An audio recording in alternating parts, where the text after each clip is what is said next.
Hi everyone, and welcome to Worth the Calories, a Great British Bake Off podcast. I'm Matthew. And I'm Cathryn.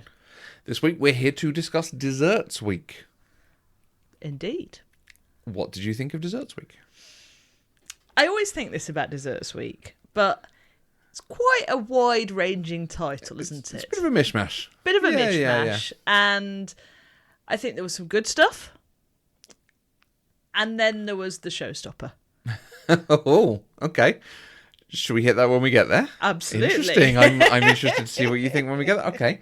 So before we get into it, you revisited the recipe that you didn't get the chance to finish last week. I did. In an extra slice styly. An extra slice, yeah, exactly. I don't know if it was I don't know. It was an enjoyable experience. Mexican conscious. Let's make sure everyone Yeah, so last week I tried to do Mexican conscious, realised our yeast was woefully out of date, and aborted mission halfway through because I thought there's no point in me spending extra hours on something that was always going to be a leaden ball of dough. Right.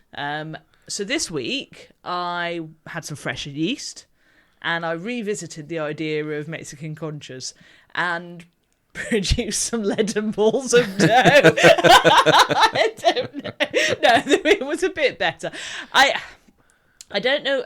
My problem, right, is I have no frame of reference of what a good conscious tastes like. What should it taste like? Because if it really is like melon pan from Japan, as I was saying last week, that was not what I made. Okay. What a melon pan like? They're more bready, like properly bready, like light and fluffy.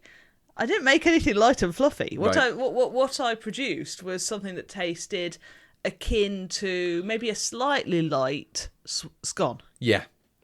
And certainly as eating it, it had that sort of same texture as how a scone goes, yeah. To the extent I cut mine open in half and spread butter on it. I was like, it needs butter. Which was a good addition. Yeah, exactly. And I don't, so I think we've got about 16 of them. Well, 14 now. I'm pretty sure we're not going to eat them all because I had one with my coffee this morning. I will be a leaden ball of dough at the end of absolutely. But yeah, it was interesting. I think partly what I might need to do is try some more enriched dough because I've not baked enriched doughs before. And I don't really have that frame of reference for how long the prove really should take because the recipe I used said at least 2 hours for the first prove. And I think I gave it 2 and a bit. Okay. And it definitely had increased in size. Whether it had doubled or not, I find it really hard to tell whether when a ball of something has doubled in size. Yeah. But it had definitely increased. And then I also found the topping it's just dry and sweet. So what's in the topping? So the topping is vegetable shortening, which was sold on our delivery supermarket, and I don't know. Okay, I'm pretending we're the BBC. And flour and icing sugar. That and butter. No butter. Just and cocoa. Yes. Right, okay, to get the chocolate flavour. And that was pretty much it. I have a couple of questions. Please. Having thought about this and trying to wait for the podcast to ask you about it rather than the thing. The topping, what it made me think of was the ones you get in licorice all sorts that only have a thin bit of licorice in the middle and a sweeter, softer thing on the outside. It's like a sort of dry version of them. Yes. Is what I think it is. So I wonder if it's that same idea. Yeah, maybe. I didn't like it. I scraped mine off. and you're not so fond of very sweet things. You don't have all the icing on cakes and things, for instance. True, so that's absolutely not a surprise. There was a constant feedback to the conchas in the show that the crackle lamb was too heavy and stopped the rise and the growth as it cooked. Yes. Is it possible that's what's made yours denser? I would say it maybe contributed towards it. Yeah. I would be hesitant to blame it entirely. and I wish I'd thought that as you were doing them and say, like, how about doing a couple without it just to see? And I did do a couple where I tried to tried to lessen the amount of topping and actually threw some of the topping away. Right. Because I'd realised that there was just too much going on here. Okay. The other thing I think, so there were 2 proofs in the bake. One's in the big ball shaped, and another one once you'd divide it into the 16 balls and put the topping on. Okay. And that said, that proof should be for between 1.5 hours and 2 hours, but no longer, or else the dough would collapse in the oven. Now, I think it probably needed the full 2 hours, because I baked them in 2 batches of 8. Right. And the first batch of 8 was still relatively small when they came out of the oven. The second batch of 8 were about 50% bigger again. Oh, interesting. And they hadn't had that much of a, maybe they were bigger, I don't know, I don't remember, but they hadn't had that much of a size difference before they'd been baked. So maybe they did need the 2 hours. Maybe everything was just a bit colder than it needed to be, than was helpful for them. So I would say I am open to trying enriched dough again, a sweetened enriched dough. I am not going to be making Mexican conchas, certainly not from that recipe again. Right. I think that dough needed more proofing time in a warmer. Right. Maybe I'd crank up the heat on the. Maybe I should crank up the heat on the proofing drawer. Sort of force it a bit. I also think it would be beneficial not to have the topping and to have something a little liquidy in the middle. Yeah. Do you know what I mean? To have a filling, because I was eating it, I was just like, can I dip it in my coffee? Yeah. Because it was making the entirety of my mouth feel dry, which is why I wanted to slather it with butter. I think the butter works on it, so that's a very good idea. Can I make a request then? Please do. Can you make melon pan next time you try something like this? Absolutely, I'll find the recipe for it. Because then you have a frame of reference for them, and it's something I think would be more interested in being able to make anyway. Yes, absolutely. Because certainly the from memory of what I used to get from Japanese convenience stores, the topping was less about a great big wodge of something mouth-drying and overly sweet on the top, and it was more a sort of crispy, sugary glaze almost on the top. I don't know. Okay. But I tell you what I did enjoy. Right. I enjoyed using my little scoring razor from the baking set you got me for Christmas a couple of years ago. And I really enjoyed using the chomping blade to divide the dough into portions. That was it was sometimes I like a gadget, I like a tool, but sometimes when you use the right tool for the right job, you go, oh yes, this does make it easier.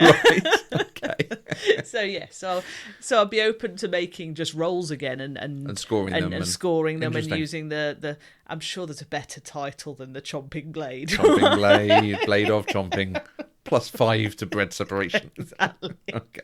But yes, that was fun. So good. But I feel really pleased to have tried. Excellent. Yeah. But we now need to go to Mexico. So I can eat a real concha because I'm pretty sure what I produced does not in any way, shape or form resemble the experience of eating one made by someone that actually knows how to make Let's plan one. a trip to Mexico. Excellent. Amazing. So on to this week, let's talk desserts. Yep. First round was steamed puddings. Oh, yes, back to school. And they're absolutely right. Steamed puddings are a staple of British cooking. Yeah. I think partially because it's easy to do without gadgets and specific temperatures and things. Steaming something is actually not too difficult, but it is also a universal thing. So it was quite interesting to see some of the different recipes being done. And it led you to do more baking. I did. Well, look, can you call it baking when it's steaming? Although it was inside the oven. This is, steaming is, again, a non-contact heat delivery. Yes. So, yes, it's baking. That's effectively the way I understand it. If you are applying something in a pan, or putting something in something that's hot, like deep frying or cooking over fire or something, that you are making contact with a hot sauce and you're cooking it that way. So that's cooking. Yeah. Baking is putting it in a hot place and letting it get very hot and letting the chemical reactions happen that way. Fair enough. That's the way I think about it as a difference. Although, what's the difference between putting it in the gas of an oven as a non-contact and the liquid of a... now we could get into the grey areas. And the podcast would just never end. Well, it wouldn't. Would it? I was just thinking, however, So because the other year I did that suety lemony butter thing. And I'm pretty sure I put the pudding bowl into a pan. Yes. And steamed it that way. Which is the other way to do it. Just put it in a bowl of water and cover it and steam it around. Whereas this one, when it actually came down to the cooking, the steaming of whatever type of cooking we say it is, I had the pudding basins, mini pudding basins this time, in a baking tray full of water, which is actually still in the oven. I must remember to take that out. Good. But in a baking... I just didn't feel like... We won't do that live on the podcast. I just didn't want to take the boiling water out of the oven at face height. I thought it might be a good idea to let it cool down first. Yeah. But I put the pudding basin into the oven and turned the oven on, and that's how they were steamed. Oh. So I thought that was quite interesting as a difference. Which is what Carol did. I think that was how she steamed. Yes, and I think my results were quite similar. I don't think I steamed them enough. Not as bad as hers. No, you're right. That was you're right. Yeah, absolutely. I think once I get the hang of how long to steam them, and maybe my problem was actually that I had so much water in the baking tray that it took quite a while for the water to get up to the appropriate temperature for the steaming, because the recipe was like steam them for 25 minutes. And I steamed them for like 35 minutes, but perhaps actually the first 15 to 20, the cold water in the baking tray around the pudding basins was getting up to temperature. I just, with our oven being the height it is, I didn't want to start pouring boiling water at that. Yeah, anyway. Okay. They were very tasty. I thought they were very tasty. They were so easy. It was another recipe from the BBC's Good Food website. Do you know, I've actually just stopped looking at the Bake Off website to see if they're publishing the recipes. They're not, yeah. I've assumed that's just a decision they made this season. So yes, it's called gooey toffee pudding, and I just made a toffee sauce with light muscovado sugar, dark muscovado sugar, butter and cream. You were supposed to melt the butter into the sugars and then only add the cream for a minute at the end. I completely lost the ability to read and just chucked it all in the pan and then mixed it around for a while. But and, no one's died. It's fine. Yeah, I don't think it's affected the taste particularly. It's still very tasty. Texture seemed the same. How did it seem to you when pouring and stuff? Seemed like sticky toffee sauce. It was very tasty. Okay. And then the pudding was just a very simple self-raising flour, butter, sugar, whop it in the KitchenAid, whiz it up a bit, and that was it. It was like really, really Excellent. simple. What I was quite excited about was that the you can actually just put it in the freezer in the pre-steamed state. So we only had 4 mini pudding basins. So we've now in the freezer got 2 mini pudding basins with the same amount of steamed pudding as we had last night, and 1 bigger medium-sized pudding basin with another 4 portions in. Excellent. And in the recipe it just says, well, you just steam it for longer if you're doing it from frozen. So we'll give that a go. We'll give that a go. Excellent. Yeah. So I quite like this idea Useful to that know you as can prepare in advance. You can prepare in advance. Yeah, exactly. Yeah. So it might be people come round for Sunday. Well, exactly. It's a good Sunday autumnal winter planning. thing, steam puddings. Yeah, aren't they? exactly. So, I just need to get a grip on how long it takes to steam appropriately from a frozen state. So you'll have to bear with me experimenting midweek occasionally. Oh, come on. Is there more toffee sauce? No. So let's make sure we always keep a supply of toffee sauce as well for whenever you want to do this. That's the important thing. But the other thing I did with it, well, not so much for you, because you got some ice cream with it, I completed my experimentation with freezing whipped cream. Okay, so yes, if you remember, a few weeks ago, I had all that spare sweetened whipped cream and I just popped it in the freezer.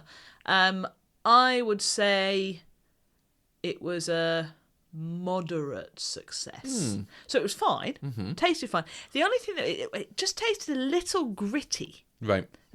So it still held its shape. It wasn't weird, but yeah, it wasn't a beautifully smooth whipped cream anymore when it had thawed out. So it was okay. Gritty. Could the grittiness be either some of the water still frozen in it, or some of the sugar didn't dissolve when making it? Is it that sort of grittiness? No, or? I think it's more that.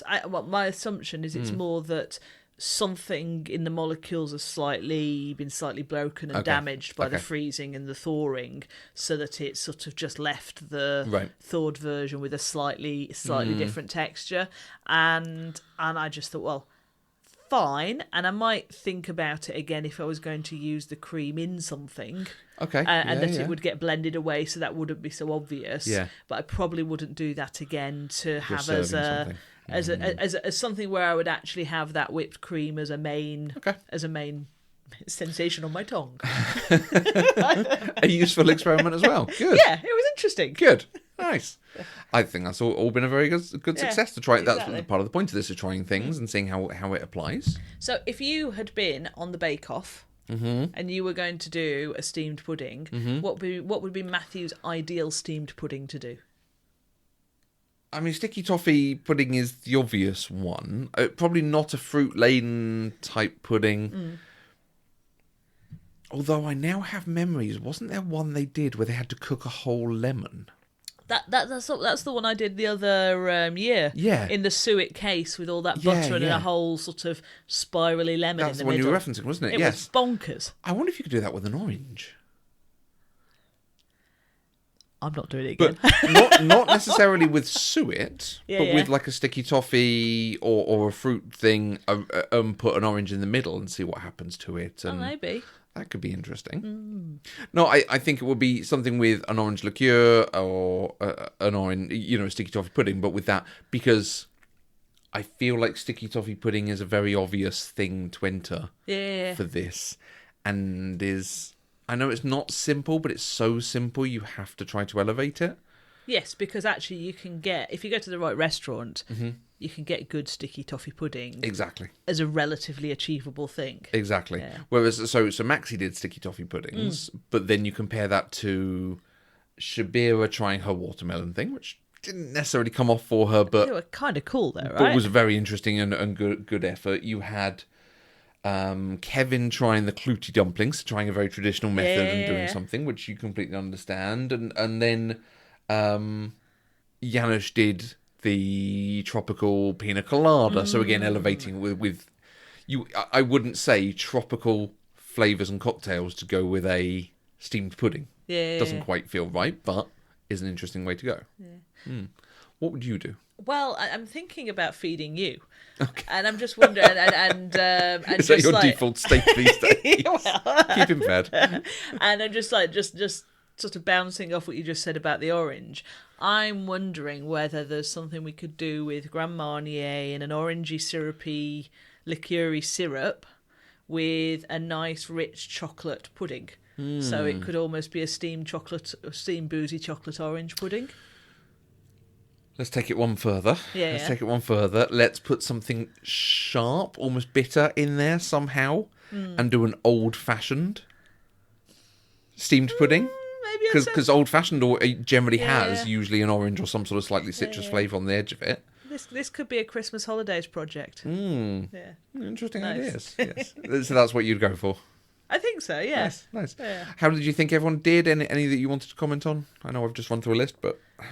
I mean, I'm just continue. Even if I wouldn't necessarily want to eat it, I am blown away by Shabira's inventiveness. I just love it. I love the fact that she just thinks a step to the right of everyone else. Yep. And it feels new and it feels exciting. Yeah. So I'm always interested to see what she's come up with. Nice. And I think Sandro doing the apple and cherry crumble. Oh yes, I'd have eaten that. Well, those are flavours you will go to. Yes. Definitely the cherry and cherry liqueur. But again, that's elevating it in a very accessible way.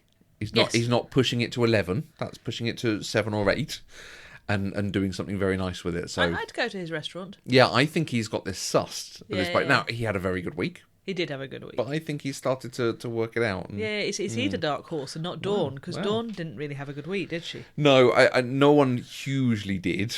Yeah. Even he, Sandro won, but he was like, I thought I was going to get a handshake, but it wasn't quite there. And Technical.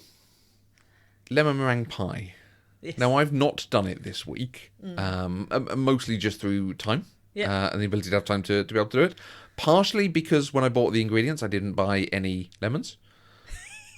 But I would have worked around that problem. There would have been a way, there would have been a solution somewhere. It would have been tropical, lemon, lime, orange, all the different types of juice we have mixed together. Anyway. the challenge wasn't how well can you make this interesting thing. When we think about the things that we have every week, I mean, even tacos was a do something that you might not have attempted before, and it's different techniques. This was, do you know the recipe for a very core set of skills? I loved it. Yeah, I think this, because they used to do this very early on. It was make a vanilla sponge. Yeah. Just, there you go, done, make the thing. Yeah. So it's how well can you make a pastry? How well can you blind bake the pastry? Then how can you do a lemon custard and pour and set it on top? And then how well do you do a nice meringue and decorate and bake? Like those are three very separate skills that apply to a lot of the different things they do across Bake Off. And this was, do you know them? I think it was an excellent technical test. Yeah.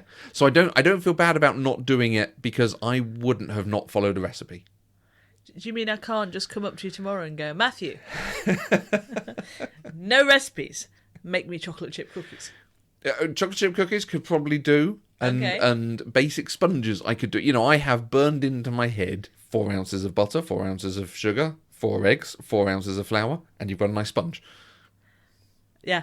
Like, that's just what my mum taught me. And when you know that, and that's why, the metric system is clearly better for observing everything, but the imperial system is really good for people, for remembering core multiples of something. The numbers actually work easier for putting them into recipes and weights and people.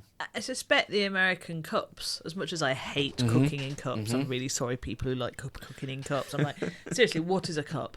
But, like 1 cup of this, 1 cup of that, half a cup of the other. Yeah. It's super straightforward. It really is. And it would make life a lot easier if you were remembering recipes. Exactly. And in a time where we didn't have recipe books and intricate scales and so on, this idea of it is very... You just have your ounces and you have 4 of them and you have 4 over here. And actually it's all about proportions. So it doesn't necessarily matter if your cup is a different size to your friend down the road's cup. Yeah. As long as you're putting everything in the same proportions, then your baking magic will happen. Absolutely. Yeah. So, I like the challenge. Yes. I like that they all came out very different. You mentioned Dawn. Yes. Dawn, who says she's made hundreds of these. That's just the curse of death, isn't it? If you're thinking of saying something like on Bake Off, just don't. Don't set yourself up for no.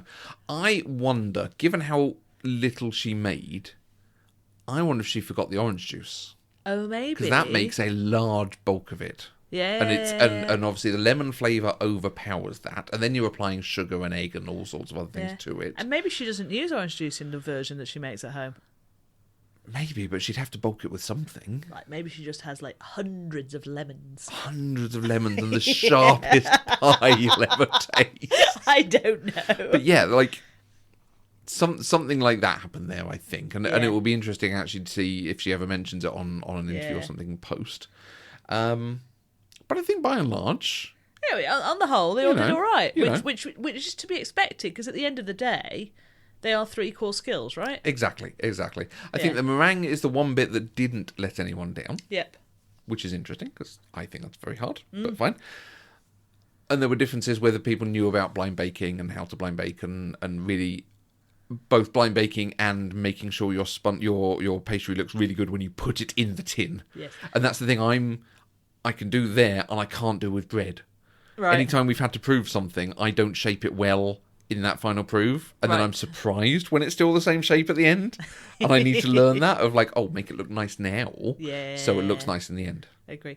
I have very little sympathy for anyone on that show who doesn't know about blind baking, because how many times have they done blind baking across all the years of Bake Off? The soggy bottom is a thing of Bake Off, and that's how you resolve it. So you haven't done your homework. Yeah, very much. But good challenge. Really good challenge like that. Our final challenge was hidden surprise mousse dessert. Oh, what a waste of time. You have opinions here. I have opinions. I mean, seriously. It's just asking for a mushy mishmash disaster. Or rubber. And most of them seem to have too much gelatin. Because, yes, what's worse... which is worse? Serving something that's just a soggy mess, or serving something that's a bit too overdone and a bit rubbery. You'd rather it at least fulfills the brief of looking right. Yes. But then they're just going to have tough draws from chewing on bits of rubber. I just think it's... I think it was one of those challenges that they set, knowing that the vast majority of the contestants would struggle. Right. Because, I mean, come on, even if you're a really enthusiastic home baker, you're not going to spend half your life putting rubbery flowers through mousse and wrapping it in cake. I mean, who has the time for that? True. But it's a showstopper. Well, it is, and when these it runs off the table. If people are really good, and I think this also speaks a little bit to Bake Off's origins, the start of it, where we used to talk about cake competitions at village fetes and, cake entries for the WI and the traditional senses that we had for this before Bake Off itself changed what baking was and how we talk about it. This is the sort of thing you would enter into something like that. Yeah. You would do something really interesting and different and try to wow people. So I can see it, and I can also see it as I'm going to make a dessert to impress people. Before we even saw it on Bake Off, I made my mum the Charlotte Royale. Royale. The Swiss roll dome thing. Because it seemed interesting, and I want to be able to do things like that. It was very tasty. I thoroughly approve of that. I think part of it is one of the reasons I view Bake Off is I look to it for ideas for something I might like to make myself. Right. I am never making anything like that. Basically, and I think I have feelings about illusion cakes that maybe I and I have opinions about cakes, biscuits that look like houses and cakes with a hidden surprise in the middle. I don't want a hidden surprise in my cake. I want to know what cake I'm eating. I want more cake. I just want cake. I don't know. But yes. So... All of that said, how did they do? Were there any that you particularly liked? No. No, they were all rubbish, and they should have walked out of the tent in anger. I just felt it really unfair that obviously they've only got a limited amount of time, so obviously they all put shed loads of gelatin in to get it to set, and then Paul spent the whole time going, "Oh, you put too much gelatin in here." I'm like, well, no, of course they did. I felt really bad for Dawn, and because it was just a disaster, wasn't it? But apparently it tasted nice. I'd have rather eaten Dawn's runny, nice tasting cake than any of the rubber disasters. Yes, look is very important on Bake Off. Yeah. And do you know, if it is a soggy mess, like Dawn got away with it, I think. If more than that, and we have seen them absolutely melt and be pretty awful and slopping off the plate and so on. So I think the path of less risk is to go more gelatin rather than less, and accept that fine, it's going to be a bit tougher, a bit more gluey, but at least it's going to come together. I think this is the difference between you and me. Right. You're about precision and it all looking beautiful. I'm happy to produce a bowl of mess if it tastes nice. I don't know. Yeah. What did Sandro do? I remember his being quite nice. I just can't remember what it was. He did the earth. He did the globe. That was quite cool, right? Genius. It was so clever because everyone else was cutting bits out, having to make layers, piping in certain ways. His was, I'm going to keep building larger and larger spheres. And he had a mould. And he had a mould. And he knew at each level whether it had set or not. Exactly. He put the not the outer layer, because he iced it in the end to get, and which again is clever. So it means you don't have a sort of equatorial join in the middle. Yes, his was fun. His really was cool. Good idea. And then when you look at the different colours as you get to the core of the earth, you can do an interesting raspberry mousse in there, and a sponge layer, and smart. And his construction had been planned well. Yes. Yeah, really good. I quite enjoyed, although apparently it was quite rubbery, but I quite enjoyed what the Scottish guy did with the bone in the middle of his... Yes. I thought that was a nice way of doing it. That was cute. I'm not certain of sponge in mousse, if I'm honest. And the ones who then did cutting up sponge and putting it in the mousse, I'm a bit... It's kind of like a weirdly reconstructed, not deconstructed, but reconstructed trifle. Yeah. Why? So I don't know. Just make me a chocolate cake. I would have been interested in doing something that's just a sort of optical illusion. Something that looks like it has rings going one way, and then when you cut it, it has rings going the other way or something. I don't know exactly how that works. Yeah. Almost like a chessboard cake. Okay. Doing something like that, but because it's just a bit weird to go, oh, and then you cut it and there's a flower in the middle or a sun in the middle, and the sun I didn't quite see. I didn't quite come off. I think they cut it in a way that was very generous to what she was trying to achieve. That's fair. That's very fair. That's what I thought, because I was like, you could cut this and it would just not work. Yeah. Shabira's bee. Oh yeah. Why is there a bee in the cake? You know, it's just. Yeah. I think I want the theme to link to the cake somehow. Yes. Yes. Don't ask me what I would have done, because the answer is I wouldn't have done it. I wouldn't have done it. I would have left that week. I'm sure, I don't know. So yeah, desserts. Not a terrible week. They have to do this sort of dessert mousse type thing at some point. They do. There were comments of it getting hotter. So I suspect we're heading towards our 40-degree week, which I'm waiting for them to announce chocolate week, which is clearly when it's going to be 40 degrees. Chocolate week, you have to work in white chocolate. and all three types of chocolate. And basically, they're all just going to be hot and sweaty with puddles of white chocolate around. Technical challenge, make a chessboard out of different types of chocolate. What is next week? I can't remember. So next week is tying into the date it's aired. It is Halloween week. Okay. Which is interesting. Yes, of course it is. We had that sort of preview with them all dressed up. Yes. Yes. So we will see what they get to do. It's not a theme for a baking show, but fine. We'll live with it. Well, maybe it's a pumpkin pie in the middle, and we'll see. Yes. We'll see. I might spend the whole of our next recording going, tenuous. I was pleased Sandro won. I was. He did really well. Yeah. I feel he's steady, coming into his own. I was sad to see Carol go, but it was the right decision. Yeah. Just like me, she doesn't steam her puddings long enough. I will be interested to see how Shabira copes, because Shabira has always gotten feedback on how she does. She's never quite excelled. Yeah. And she's never been in proper danger of going. And they're always saying too much flavour, not enough flavour. Yeah. One or t'other. So if she can bring that together, I think it will really work for her. Absolutely. I'm worried she might not. And just at some point it will be, you know, the next couple we've run out of people who aren't as good as you. Exactly. So yeah. Absolutely. Interesting. It's a good group now. It's a very good group, and as much as I'm bitching about the showstoppers, I do think it's turning out to be a really good series. Yeah, I think Abdul and Kevin we haven't mentioned much. I think we haven't mentioned particularly over the course of the show, the course of the series, but also are clearly capable because they're not coming up the top, they're not coming down the bottom. Yes. So they're. Yes. But they are going to have to step it up as those bottom candidates get whittled away. Absolutely, but yeah, it's good stuff. Lots of strong contestants. So we'll see what happens next week for spooky, scary Halloween week.